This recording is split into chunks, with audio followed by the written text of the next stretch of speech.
Hello everyone! So, I have been making a kit called the BA kit. It stands for Blender Asset Kit, and I decided to make a video of question and answer. So let's get into it. Question 1. What is BA Kit? Well, BA Kit is a mix of files to help with making games in Blender. So what I did, I stuck a bunch of different folders, like your levels and your textures, images, sounds. You have object groups, and you have objects, and you have scripts, and then you also have different tools, like I made a seamless generator. Alright, moving on to question number 2. Who is it for? Well, anyone that likes to use Blender for game creation. You can be a beginner, or you can be super advanced and you might want to get rid of all my logic bricks that I added to it and just switch over to Python. You're totally able to do that. This kit is just designed to maybe give you an idea of how to make games in Blender. My method is not perfect, and it's not the only method. It just seems to be what works for me, and I'll show you how it works later, so hopefully it'll be something you like too, and if not, that's okay, you can stick with Blender. So, question number 3. Why not just use the default Blender game engine? Well, I haven't changed Blender game engine. I've just added features to help in the Blender game creation whole walkthrough and all that. Question number 4. Why the heck is it too big or so big?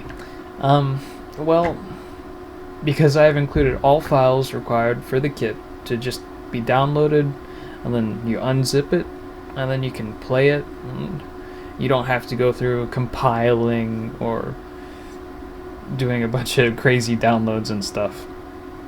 I mean, hopefully the downloads will just be something like in Linux. Maybe you won't have a 32-bit binary or something, but that's easily handled, and it's not really the kit's fault. It's just operating system.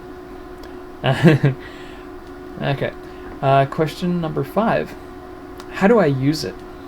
Well, this is where the fun begins. So, I included 2 different kits. One is the Slim, and it is the smallest download possible. It is just bare essentials, so it is 115 megabyte. Of course, when zipped up, it is, let's see here, it's a little smaller. Alright, yeah, much smaller. It is 27 megabytes, 27.7, so 30. And then the full kit, it has everything required. It has exports, it has Blender versions, everything. So that ends up being 569 megabyte. And a lot of people complain, oh man, it's just so big. Not really. Compared to like Unity or Unreal Engine or CryEngine, this really isn't that big. Although I do understand it is big, but it is a full game. It has 50 levels. It has Blender versions. It has exports already, so all you have to do is move level files. It has scripts. It's a full game. But it's very bare. It is very bare. So let's get into it. Okay, I have to find it. Here we go. So, alright. What you'll have in the full version is you'll have a bunch of folders: audio, Blender versions, exports, generated sprites, groups, levels, materials, objects, scripts, and textures, tools, and you'll have info and the main.blend. The main.blend is what you would run to export your games. And when you export your games, you'll end up with Linux 32, Linux 64, Windows 32, and Windows 64. I do not have Mac 32 and 64-bit versions yet, but later on I am going to ask someone with a Mac computer to export for me, and then I can just stick levels into it. Hopefully, if everything works out, we'll have Mac versions working too, so that'll be awesome. So I have instructions, text file. It says copy the levels folder into each export folder. Why does it say that? Well, because you export it, all you have is the libs, and then you have the game. The levels that I have included need to be moved in here for it to work. Else you'll end up with, well, you'll end up, yeah, you'll end up with that. The splash screen, and then it'll load, and then because it's not finding level, the main menu, it'll just close because it's loading error. So what you'll do is you'll take the levels folder, which has level 1 through 50 and level select and main menu. And like I said, main menu is the first level that loads whenever the splash screen stops. So you'll take that, you'll right click it, you'll copy, go to export, and for me it's the Linux 64-bit. For you it might be Windows 32, Windows 64, whatever. I'll run it, it'll go through the loading screen, and by default it's in windowed, but you can press F12 and it'll go full screen. You press it again, it'll toggle back. There's an info button here, which pops up an info screen, and press the quit button, it'll close that. I'll probably change the quit to close. Then you're presented with quit and play. If you play it, you see level select, you see level 1 through 5, and then you have arrow keys, or buttons. Later on I will have arrow key navigation. You click one of them, it'll go on to 6 through 10, 11 through 15, 16 through 20, 21 through 25, 26 through 30, 31 through 35, and 36 through 40, and 41 through 45, all the way up to 50. I probably could have stopped counting. Alright, so I'm going to go on the full screen, hopefully so you can see it better. Again, 1 through 50. Now, I'm going to play level 1, which is a first person, not really a shooter, but more of a click adventure. And no, it is not Minecraft.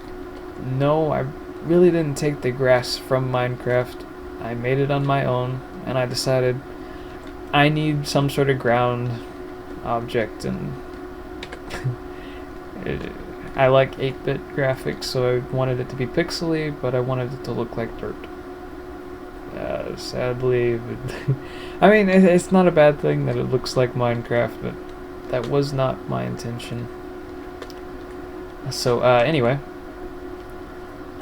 each level has a HUD, which user interface has score, and every time you pick up one of those floating objects, it gives you 15.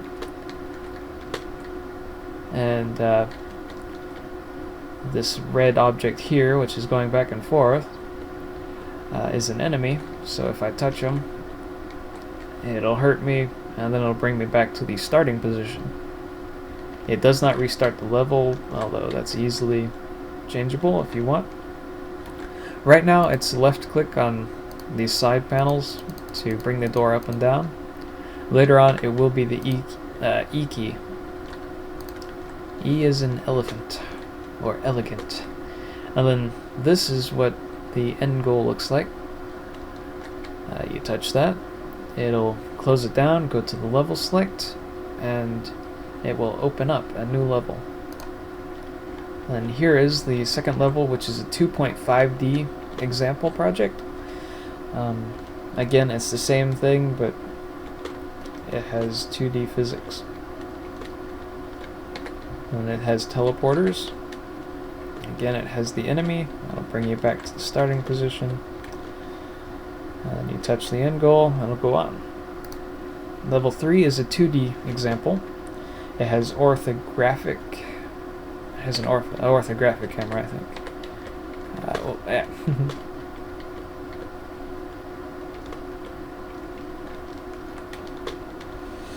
Alright, reach the end goal. There you go. Yeah. So, there is a pause menu for. Oh. And the F1 key is the close button.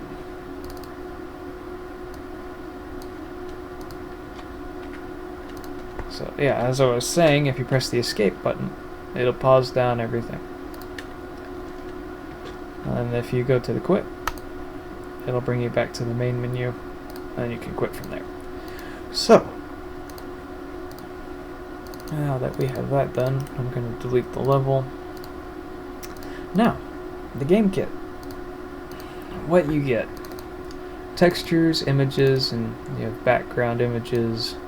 You have a player, portals and doors, which is an example of a sprite sheet for Blender animations.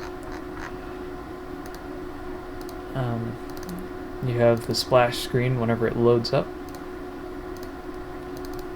And you have level images, which later on I probably need to change that or add in like 5 levels at a time.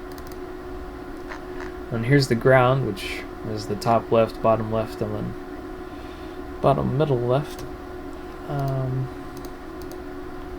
Okay, scripts. What we have a full screen, toggle, full screen for levels, maps to make the textures look crisp. We have Bitmaps toggle, which does not work right now, but I will work on that, see what happens. I have save and load, which happens whenever the level selection menu pops up. Save and load levels is whenever you're playing in each level has to have this script.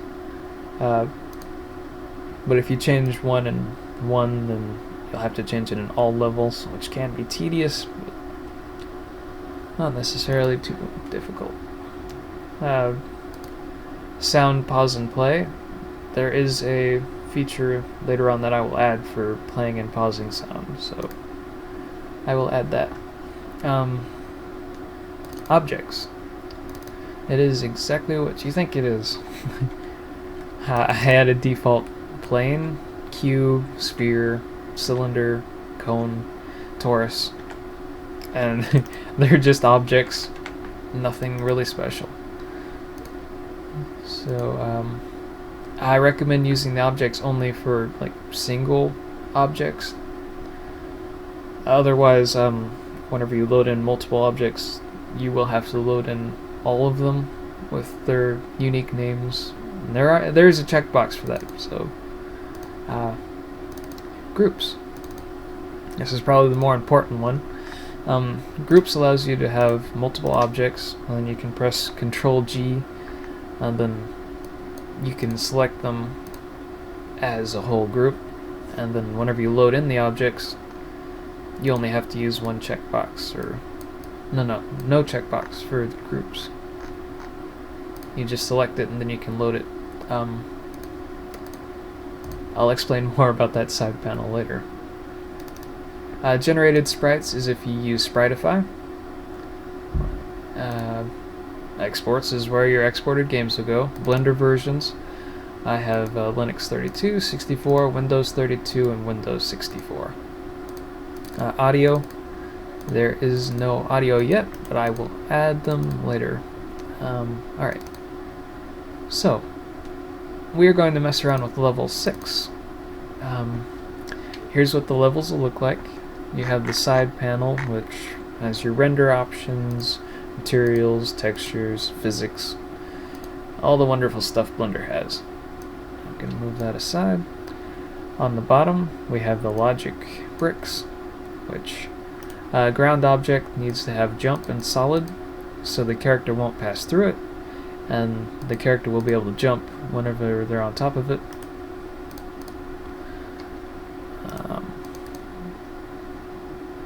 Let me just move those over to the side. So, well, okay. So you don't have to see that. So, what is so cool about this kit? Well, I have this side panel here, which is an amazing add-on called Asset Library. It is really good. Highly recommend it. I'm very thankful to the developer that worked on it.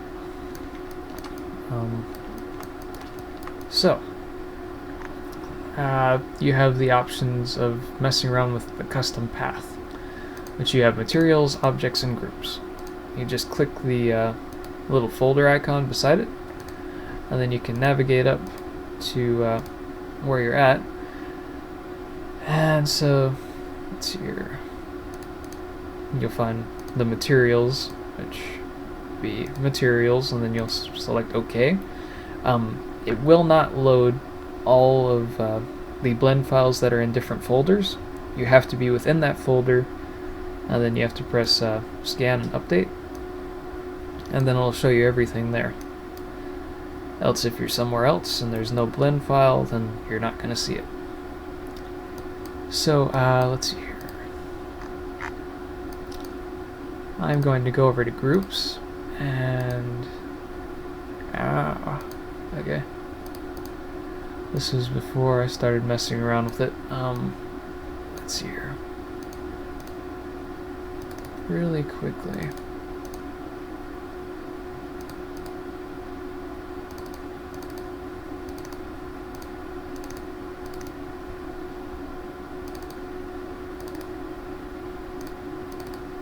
Alright. I've made some updates recently. I'll just have to get back into that again. But anyway, what I did in mine was I did groups 2D and I did 3D. And then I created new blend files that had groups and 3D objects and 2D. Let's see here. I'll just do the same here to show what I did. Oh yeah, different scenes. Originally, I stuck all of the groups in one blend file, but you're seeing here, there was collectibles, doors, enemies, menus, players, and teleporters. So the different players had a 3D character with the end goal, and then the 2D. This is the 2.5D, and as you can see, I added a smooth. I was gonna say smooth parent. It is a slow parent. The camera to the player, so it gives it a nice, easy eye transition. And then there is the 2D, which the camera is orthographic. And then I had a player spawner and an enemy spawner. Okay, so if you're starting off by default, and I'll just move to layer 3, and here you are with a blank game project, game level. By default, you might have something that looks like this after installing the asset library, until you open up one of my blend files, and then you'll check groups, objects, and custom paths, but there's nothing there.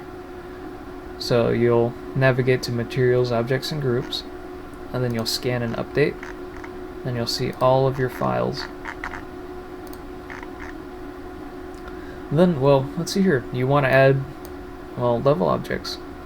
So you'll navigate to either groups or objects, and let's see here. I'm going to go with 3D ground dirt. You're going to hit import, and there you go. You have a ground object. And then you can duplicate that and keep going and edit it as much as you want to. Quick navigation. I've enabled a few things in my user preferences, which I have put in my instruction text file. Alright, first off, in the interface tab, large cursors. In Linux, it's a problem whenever you're in edit mode, you can't really see your cursor, so I just enable large cursors. Nothing really in editing. Input, I use emulate 3-button mouse. That's it there. Add-ons, of course, the import export blend library, publish, and dynamic spacebar, and I don't know, F2 isn't really required. I don't see much of a difference in it anymore. Let's see here. I think that's about it. You can enable Spritify if you want. It can be good for animated objects. Okay, nothing in themes. File. I usually turn saved versions down to 0 and timer down to 1, and then enter in your name as the author. System. I like using DPI of 69. I disable MIP maps. And of course you can set up your CUDA cores for GPU processing, GLSL compute, and that's it for me. Save user settings, and there you go. Okay, so yeah. Let's see here. I'm using dual screen, so I keep moving that over to the side. Let's see here. I'm gonna open up groups. Groups, and press Control N. New blend file. I'm just gonna delete that, and I'm gonna create a weird shape, just so you know that it's been created by me.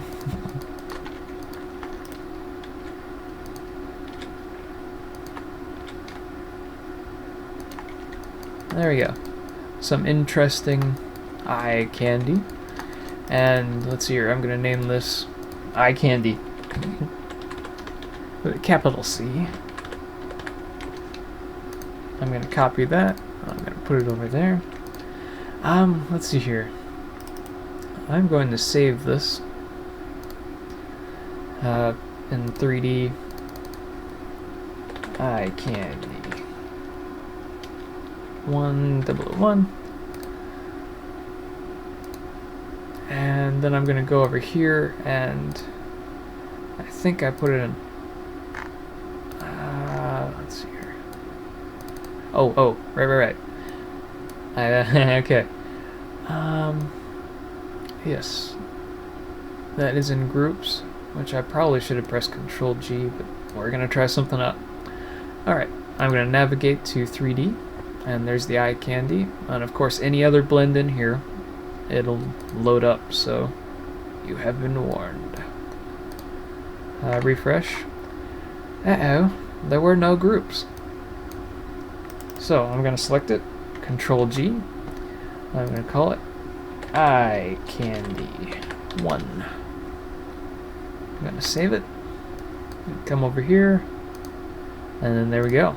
If I click it, and scroll down here, press import, boom, we have eye candy. I'll put it back there, and you can save it. You can save it in any view you want. It won't matter, it'll go to the camera, but I usually just like to keep it in front view. Your character moves left and right on the X negative and X positive axis. Your characters move up and down on the Z positive and negative. So after saving that, this is level 6. I'm going to close that down, and then I'm going to take the level just to check. Yes. I'm going to copy that over. I'm going to paste that in here. And there we go. Play the game. It'll load up. F12 so you can see it. Okay. So, maybe I don't want to play through all those levels. And since I'm editing, I'm going to let you in on a little secret. There are 2 save files that it saves to. One is a temporary, which is for each level, and that is the score, and it automatically goes to 0 whenever you're out of the level. And then I'm going to open up score, and then here is all 50 levels plus score. So let's see here.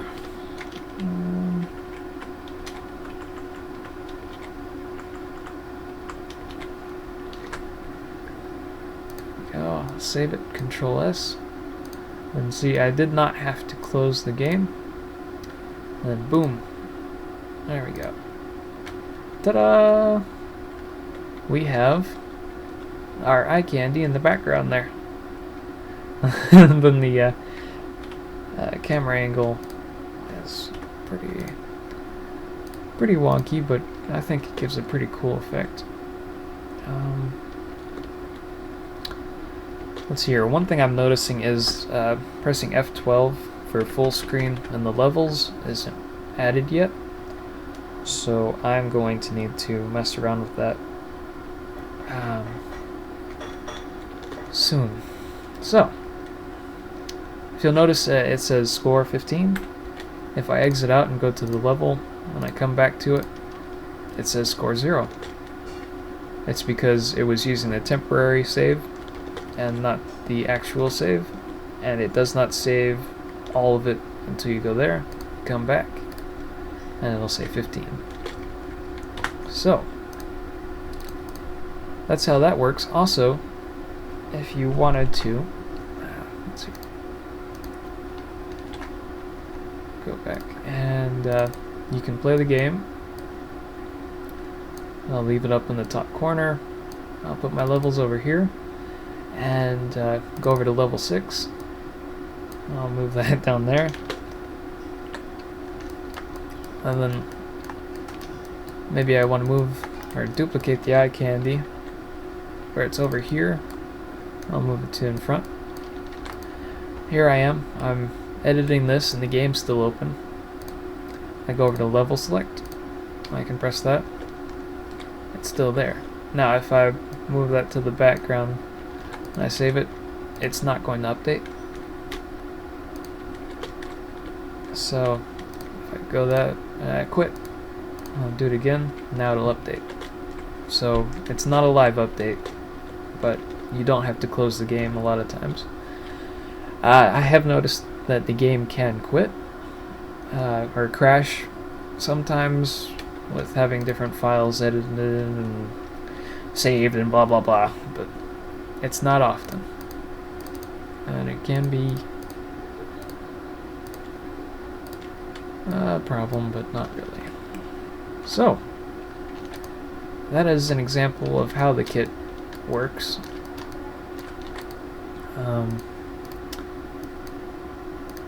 And everything you get with it. So let's see here. Last question. Question number 6. Why was it put together? Well, I made this kit to help me in making games with Blender. Then I found it would be better to share it and, and to help others, old and new, in making Blender games. My passion is kind of make a 2D platform game, which I've kind of done here. I have noticed that my platform game needs some refinement. Sometimes jumping can glitch out and you'll do a super jump, and I think that's due to Blender's timer versus whenever you land. I have it set to a tap mode of like 16 or 8, and sometimes your player is up in the air just a little bit below or above ground whenever it resets itself. So it wigs out and it jumps really high. Okay. I hope you enjoyed this little walkthrough review / tutorial of my BA kit, and I hope to see how big this game can become. It has 50 levels, it's a full game, it's got a lot put into it. The game kit itself has been about 2 weeks of total work on it time. It's come quite a ways. I have put a lot of work into especially the levels, which I can show you how the levels save and switch. Okay, let's see here. So, here we go. The end goal, I stretch it up so you couldn't jump past it. What it does is it sends a message. I prefer to keep each level with its own number, or I could have done next level and just handle it with up above, which is right here. This is the level control. It also controls the score. So this is level 3, so we're getting the level 3 open, which came from the door, which leads all the way up to level 3 equals 1. Then this, which is the level keeper, copies that data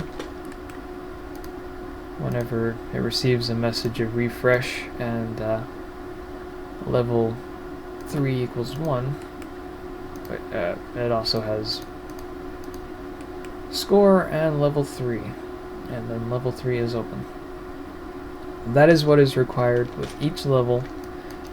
And so this is level 3. Oh wait, this is level 2, so it needs to have level 3, because whenever it saves, it is saving a pretty big file. Arg.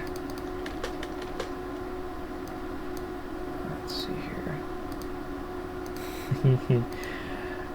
Alright, text editor, and save and load. Alright.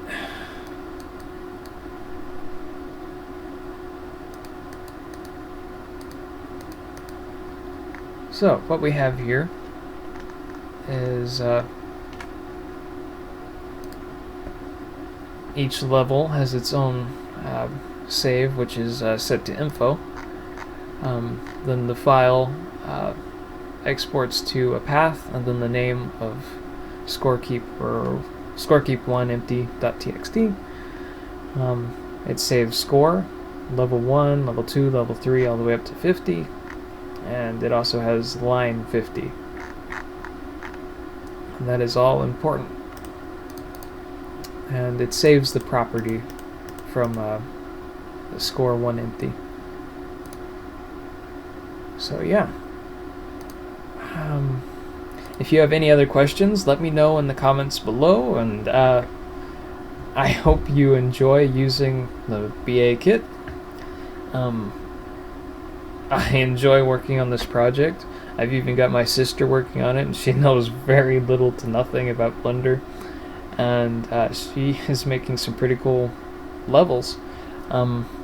Later on, I could see this thing becoming really awesome.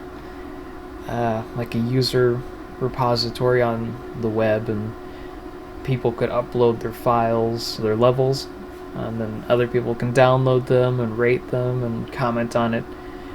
This is something that I really love to have later on. That way it could be user moddable. How many games out there have that kind of creativity between people that is really awesome? Not many, but I know there are some out there, and not the first, but it would be really awesome to have. I'm looking forward to seeing what all of you make with my kit, and I'm thankful for any and all tips, tricks, and collaborations that you guys help me out with. any ideas for what I should add later, help me make something awesome for you, so you can make something awesome for the world or for yourself or whatever. Have fun with it. Thanks for watching, and see you later.